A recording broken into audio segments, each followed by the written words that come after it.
Karoline Leavitt gives up first-class seat for veteran, then the unbelievable happens. The moment Karoline Leavitt stepped onto the plane, she felt relief wash over her. It had been a long day of briefings, press calls, and the never-ending buzz of Washington, D.C. politics. She wasn't just the youngest White House press secretary. She was in the trenches, battling the media every single day. But today, she was heading home. A short flight to Manchester, New Hampshire, where for a few days, she could be just Karoline, the girl who grew up in a small town, scooping ice cream at her family's shop. She adjusted the strap of her carry-on and moved swiftly through the aisle. The scent of fresh coffee mixed with the faint chemical tang of airplane upholstery.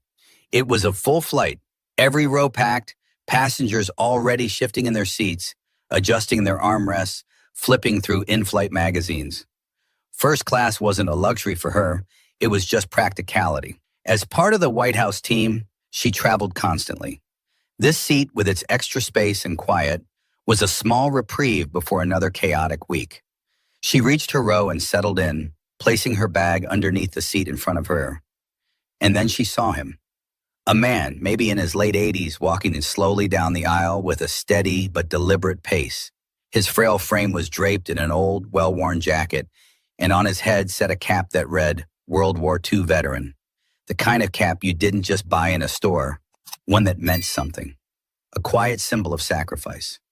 Karoline watched as he carefully maneuvered his way down the narrow space, gripping each seat for support. The passengers around him barely seemed to notice. Some were too engrossed in their phones. Others were impatiently waiting for the boarding process to end. But Karoline saw something else. Exhaustion. Not just physical, but deep. Like a man who had carried more than his share of weight in life. The flight attendant directed him toward a seat, 26B, deep in the middle of economy. Karoline glanced at the tight row, the lack of legroom, the long journey ahead. Something didn't sit right. She stood. Sir, she said, stepping into the aisle. The old man looked up, slightly startled. His eyes, clouded with age but sharp with wisdom, met hers. Yes? She hesitated for only a second, then gestured toward her seat. I'd be honored if you'd take my spot up here. A beat of silence stretched between them. The veteran blinked, surprised. Oh no, I couldn't possibly. Please, she said, her voice gentle but firm. You've already done so much for this country. Let me do this for you. The flight attendant, overhearing the exchange, stepped in. That's very kind of you, Miss Leavitt. Other passengers had started to take notice. A murmur passed through the cabin. A businessman 2 rows back paused from checking his emails. A young woman with headphones pulled them down, and a couple in their 40s exchanged knowing glances. The veteran let out a quiet chuckle, shaking his head. Well, if you insist, but only if you let me buy you a coffee when we land. Karoline smiled. Deal. The flight attendant helped the man into the first-class seat while Karoline gathered her bag. As she made her way to the back, she could feel eyes following her. She didn't do it for attention. She didn't do it for a story. It just felt right.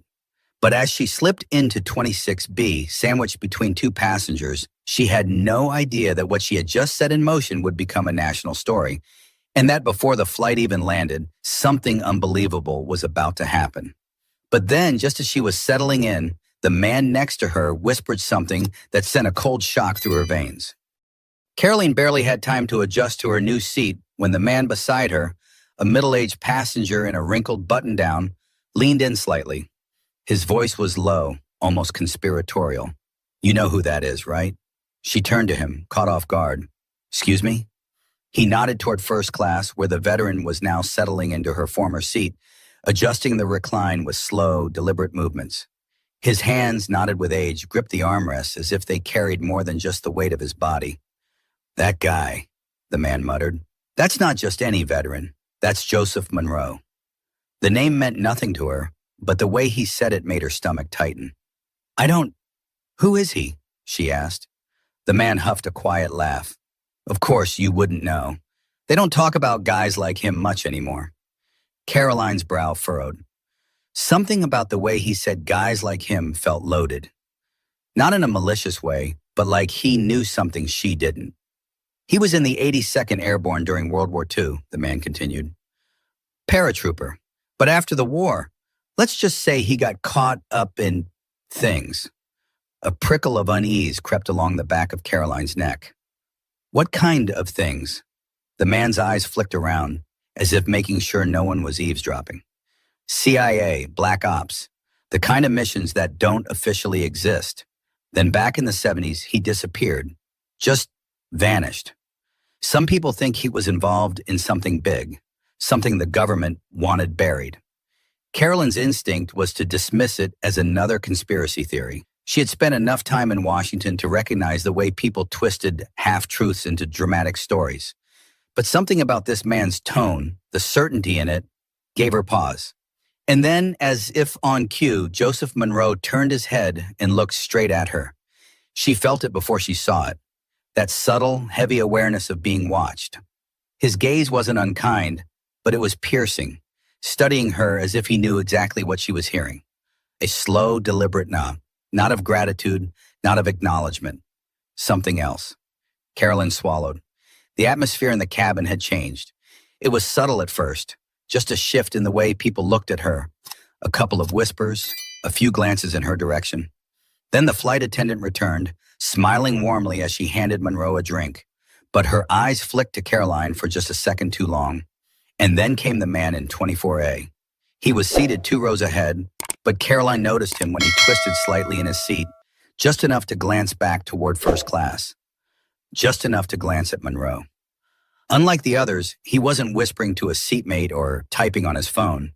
He was watching, focused, too focused. She felt her stomach tighten again. Was this just paranoia? Was she reading too much into a harmless situation? The overhead speakers crackled, and the captain's voice came through, announcing their cruising altitude and estimated arrival time. Caroline forced herself to relax. She had been in politics long enough to know how easy it was for people to get swept up in rumors. And yet, the way Monroe had looked at her, the way the man beside her had spoken his name, the way 24A kept glancing back, just slightly, just enough to track Monroe's movements. Something was off. And it wasn't just about an old man getting an upgrade to first class. But before she could think any further, the pilot's voice came over the intercom again, this time with an edge of concern. The static from the intercom crackled for a second too long before the pilot spoke again. Ladies and gentlemen, this is your captain. We're experiencing an unexpected systems check from air traffic control. Nothing to be concerned about, but we'll be in a holding pattern for the next 20 minutes. Flight attendants, please remain in position. Caroline sat up straighter. She had taken enough flights to know that holding patterns weren't unusual, but something about the way the announcement was phrased felt off. The man beside her let out a small chuckle, shaking his head. Yeah, that's not normal. She turned to him. What do you mean? He nodded toward the window. We're mid-flight, no turbulence, no airspace congestion. A system check from air traffic control at this altitude? That's just vague enough to mean nothing and everything. Caroline clenched her jaw. Maybe she was overthinking things. Maybe this was just a weird coincidence. But her gut was telling her otherwise. And then from first class, Joseph Monroe turned his head again, this time locking eyes with her intentionally. Enough. Caroline unbuckled her seatbelt and stood. The man next to her glanced up, surprised. Where are you going? To get some answers, she said. She walked carefully up the aisle, ignoring the glances from other passengers. Her heartbeat picked up as she reached Monroe's row. He saw her coming and, without hesitation, gestured for her to take the empty seat beside him. For a long moment, neither of them spoke. Then he let out a slow breath and said, You didn't have to give up your seat for me. Caroline shook her head.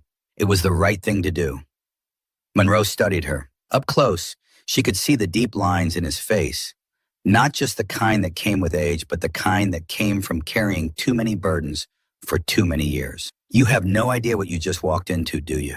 He finally asked. Her throat tightened. What does that mean? Monroe glanced around, ensuring no one was within earshot. Then in a voice so low she had to lean in to hear, he said, They're watching me. Her pulse jumped. Who? He exhaled through his nose. People who don't like old secrets resurfacing. Caroline swallowed. And you think this flight delay has something to do with you? Monroe gave a slow, measured nod. I know it does. Silence stretched between them, thick and heavy. I don't get it, she admitted. You're a veteran, a war hero. Why would anyone be watching you now? Monroe's jaw tightened. Because I didn't just fight in the war. I fought after it. And the things I did, the things I know, some people would rather stay buried. A prickle of unease slid down her spine. Before she could respond, a new voice cut through the conversation. Miss Leavitt? Karoline turned. It was him, the man from 24A. He stood just a few feet away, his expression unreadable. I need you to come with me, he said. But before she could even process what was happening, Monroe's hand shot out, gripping her wrist tightly. Monroe's grip was firm despite his age, his fingers wrapping around Karoline's wrist with a strength that didn't match his frail frame. His eyes, sharp, calculating, locked onto hers. Don't go with him, he muttered under his breath. Karoline's stomach twisted. The man from 24A stood a few feet away, waiting, his face unreadable. He wasn't a flight attendant. He wasn't wearing an airline badge. He looked official, but official in a way she couldn't quite place. Miss Leavitt, he repeated, his voice calm but insistent. I need you to come with me. The entire first-class cabin was watching now. The flight attendant, standing near the galley, hesitated before stepping forward. Sir, I need to ask why you're... The man didn't even look at her. He pulled something from his pocket, a badge, but not TSA, not airport security, Federal Aviation Administration. This is a matter of security, he said, eyes flicking to Monroe for the briefest second before returning to Karoline. Come with me, please. Her breath caught. FAA. What the hell did the FAA need with her? She glanced down at Monroe, who still hadn't let go of her wrist. His expression darkened.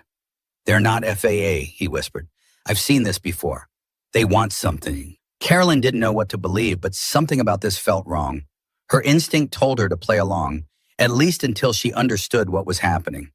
Slowly, she pried Monroe's fingers from her wrist and stood. The flight attendant still looked uneasy, but she stepped back as Karoline followed the man toward the front of the plane. Every passenger was watching now. Some whispered. Others just stared, wide-eyed, as she was led through the curtain separating first class from the cockpit area. The man stopped near the flight attendant's jump seat, where another man, a second official-looking figure, was waiting. Karoline Leavitt, the second man said, scanning her face. Do you have any knowledge of an individual on this flight named Joseph Monroe? Her pulse pounded. The first man cut in. We believe he is in possession of classified material. Something that, he hesitated, choosing his words carefully. Something that could compromise national security. Karoline's skin went cold. What? She breathed. The second man's voice lowered. Miss Leavitt, we need you to remain calm. We believe he boarded this flight with documents that were never meant to see the light of day. She could barely process what they were saying. So why are you talking to me?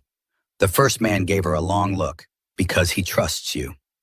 Her stomach twisted. They weren't wrong. Monroe had barely said anything to anyone else. He had locked eyes with her, pulled her into his confidence. He had chosen her, and now these men, whoever they really were, wanted her to help them. I don't know anything, she said carefully. I gave him my seat. That's it. The second man studied her like he was trying to determine whether she was lying. The plane jolted slightly with a bit of turbulence, and for a moment, all three of them swayed. The first man's radio crackled. A voice on the other end, urgent but muffled. Then suddenly his posture changed. He stiffened, pressing a hand to his earpiece. The color drained from his face. The second man did the same. They exchanged a brief look. Something had changed. Then, without another word, they both turned and hurried toward the cockpit. Karoline stood there, heart hammering. She wasn't sure what had just happened, but one thing was clear. This flight was no longer just a routine trip home. But just as she turned back toward the cabin, the entire plane suddenly lurched, so violently that passengers screamed. The plane dropped. Not a subtle shift. This was a gut-wrenching, stomach-lifting plunge that sent drinks flying and passengers gasping. A chorus of panicked cries filled the cabin as overhead bins rattled. Karoline instinctively grabbed onto the nearest seat, her knuckles white as she braced herself. Her heart slammed against her ribs. The flight attendants scrambled for their jump seats, strapping in. The captain's voice came over the intercom, strained but controlled. Ladies and gentlemen, we're experiencing unexpected turbulence. Please remain seated with your seatbelts fastened. Karoline had been on enough flights to recognize pilot speak. This wasn't turbulence. Something was wrong. She turned, trying to see where the two men from the FAA had gone. The cockpit door was still closed, but there was movement behind it. Fast, urgent movement. And then, out of the corner of her eye, she saw Monroe. The old veteran hadn't moved. He sat completely still in first class, hands resting on the armrests, staring straight ahead as if this wasn't happening. Her pulse hammered as she made her way back toward him, gripping the headrests of seats for balance. A flight attendant called after her. "Miss, please remain seated." But she ignored it. She reached Monroe's row and leaned in. "What the hell is happening?" she whispered. He didn't answer right away, just turned his head slowly, his gaze steady. Then, in a voice barely above a whisper, he said, "It's not turbulence. It's them." Karoline's stomach twisted. "Who?" she demanded. Monroe exhaled. "The ones who don't want me to land." Her hands clenched the seat in front of her. "Listen to me," Monroe said, his voice suddenly more urgent. "There's something in my bag. Something they don't want you to see." Karoline blinked. "What?" He reached down, slow and deliberate, and tapped the black carry-on tucked beneath his seat. "You need to take it," he said, "no matter what happens." Every nerve in her body screamed that this was insane, that she should go back to her seat, that she should let whoever those men were deal with it. But the look in Monroe's eyes stopped her. It was the look of a man who knew his time was running out. Karoline hesitated, glancing around. The passengers were still tense, some gripping their armrests, others murmuring prayers under their breath. The FAA agents hadn't returned. The cockpit was still locked. Slowly, she reached down and grabbed the bag. It was heavier than she expected. She unzipped it just enough to see inside and felt her blood turn to ice. Inside, tucked beneath a layer of neatly folded clothes, was a thick, sealed envelope. Not just any envelope, one marked with the official insignia of the United States government. Her breath caught. This wasn't just some old war memento. This was classified, and she was holding it. She zipped the bag back up, pulse pounding, and looked up at Monroe. "What is this?" she hissed. Before he could answer, the cockpit door burst open. The two FAA agents stormed back into the cabin, moving straight for Monroe. "Sir, you need to come with us." Their voices were sharp now, commanding. This wasn't a request. Passengers turned to watch, murmurs rippling through the cabin. Karoline barely breathed. Monroe didn't resist. He exhaled through his nose, slow and measured, before rising to his feet. Then just before stepping past her, he leaned in so close that only she could hear. "Don't trust them." Then he was gone. But just as they reached the cockpit door, the plane lurched again, this time with even more force. The lights flickered. A high-pitched alert rang through the cabin. And then, the oxygen masks dropped. Something was happening to this plane. And whatever it was, Karoline knew one thing. Monroe had been right. The oxygen mask dangled, swaying slightly as the plane continued to shudder. A ripple of panic surged through the cabin, people fumbling to pull the mask over their faces, some frozen in shock, others gasping for breath. The low artificial voice of the automated safety system echoed overhead. "Please place the oxygen mask over your nose and mouth and breathe normally." But nothing about this was normal. Karoline's mind raced. The FAA agents had disappeared into the cockpit with Monroe, and now, suddenly, everything was spiraling out of control. Her fingers trembled as she reached for the oxygen mask, pulling it over her face. The cool rush of oxygen flooded her lungs, but it did little to slow the pounding of her heart. She needed to think. The bag. Monroe had given it to her for a reason. She glanced down at it, still wedged between her feet. If the FAA agents, or whoever they really were, had known Monroe had classified documents, why hadn't they checked his bag? Why had they taken him but left behind whatever it was they were so desperate to keep hidden? Because they didn't think he'd pass it off to someone else. They hadn't expected her. A sudden thud made her flinch. The cockpit door. It had locked behind the agents and Monroe. Karoline's breath caught. Something was happening in there. Something bad. A flight attendant, her eyes wide with fear, rushed up the aisle toward the cockpit. "Captain?" she called, knocking on the door. "Captain, what's going on?" Silence, and the attendants exchanged nervous glances, then another jolt. Not turbulence, not weather. Something was wrong with the plane. A man across the aisle gripped his armrest, his knuckles white. "Are we going down?" he muttered, voice shaky. Karoline refused to believe that. She turned back to the flight attendant.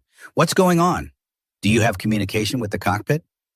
The woman shook her head. "They're not responding." Karoline's stomach twisted. This wasn't just a malfunction. This was a hijacking. Her first instinct was to stand up, to demand answers, to push past the panic and force someone to explain what was happening. But then she remembered Monroe's last words. Don't trust them. Not just the agents. Anyone. Her eyes flicked back to the bag. If Monroe had risked everything to get this to her, if those men had taken him without checking what he was carrying, that meant this was the most important thing on the plane right now. And if they realized she had it, she was next. Her pulse pounded in her ears. The other passengers were still panicking, still fumbling with their oxygen masks, their voices rising in fearful murmurs. She needed time. She needed a plan. Carefully, quietly, she reached down and pulled Monroe's bag onto her lap. The zipper was stiff, the fabric slightly worn. Inside, she felt the sealed envelope, the one with the official government insignia. She hesitated. Opening something like this was beyond dangerous. If she was caught with classified documents, it wouldn't just be the agent she had to worry about. It would be the government itself. But what if this was bigger than that? What if Monroe had risked everything because what was in this bag couldn't stay hidden anymore? Her fingers brushed against the envelope. Her breath hitched. There was something else in there. Something metal. Small. A flash drive. Karoline's mind spun. The envelope contained secrets on paper, but the drive? The drive was something else entirely. She didn't have time to think. She shoved the bag back under her seat just as the cockpit door suddenly unlocked. The first agent stepped out, alone. Monroe was gone, and his face, normally so composed, was pale. His eyes landed on Karoline, and he started walking toward her.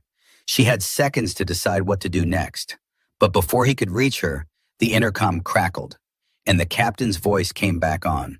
Only this time, something about it sounded wrong. The intercom crackled again, the captain's voice coming through, but something was off. His tone was too slow, too measured. "Ladies and gentlemen, this is your captain speaking." A pause. "Due to unforeseen circumstances, we will be making an unscheduled landing. Remain calm. Further instructions will be provided shortly." The agent was still walking toward Karoline. His steps were deliberate, his expression unreadable. Karoline's mind raced. The cockpit door had been locked. The pilot and co-pilot hadn't responded to the flight attendants. And now suddenly the captain was back on the intercom, sounding like he was being forced to say something. The pieces snapped together. He wasn't the one speaking freely. Someone else was controlling him. And Monroe, he was gone. Karoline swallowed hard, fighting to keep her face neutral as the agent reached her row. He crouched slightly, his voice just loud enough for her to hear over the hum of panicked whispers in the cabin. "I need you to come with me." She shook her head. "I don't think so." His jaw tightened, but he didn't force it. Instead, he lowered his voice further. "You have something that doesn't belong to you." Her pulse pounded. He knew. Monroe had said, "Don't trust them." That meant she had one option left. She leaned in slightly, dropping her voice. "If I go with you, the whole plane will know something's wrong." The agent didn't move. She pushed further. "You don't want that. You want quiet. You want control. But if you drag me out of this seat, you won't have that anymore." For the first time, something flickered behind his eyes. Doubt. The agent straightened, glancing around at the cabin. Passengers were already watching, fear evident in their eyes. The flight attendants were murmuring to each other, uncertain but on the edge of stepping in. And Karoline saw it. He wasn't in charge. Not really. Whoever was behind this, whoever had taken Monroe, whoever had made the captain deliver that message, this agent was just a pawn. So she did something that went against every instinct. She relaxed. Or at least she pretended to. She exhaled, nodding slightly. I don't want trouble, she murmured. I just want to land safely. It was a gamble, a big one, because if she made him think she wasn't a threat, he might back off. The agent studied her for a long moment. Then to her shock, he gave the smallest nod and walked away. Karoline barely had time to process what had just happened before the intercom crackled again. The real captain's voice came through, not the one from earlier. This one was raw, strained, terrified. This is your captain. A heavy pause. Then, through gritted teeth, do not land this plane. The intercom cut out. A collective gasp rippled through the cabin. Karoline's blood ran cold. The real captain had just given a direct message, and whoever had been controlling the last announcement, they weren't in charge anymore. The plane jolted slightly as if fighting against an external force, against whatever had been planned. And that's when Karoline knew. Monroe had been right. Someone had wanted him gone. Someone had wanted this plane redirected. And she was sitting on the only proof left. She reached down, gripping Monroe's bag tightly. She didn't know who she could trust. She didn't know where this plane was about to land. But she did know one thing. Whatever was on that flash drive, it was enough to get a man taken mid-flight. And that meant it was worth fighting for. Some truths aren't meant to stay buried. Some secrets are dangerous to uncover. But when the moment comes, will you choose comfort or will you choose the truth? If you found this story gripping, share your thoughts below. And remember, sometimes the smallest acts of kindness lead to the most unexpected consequences.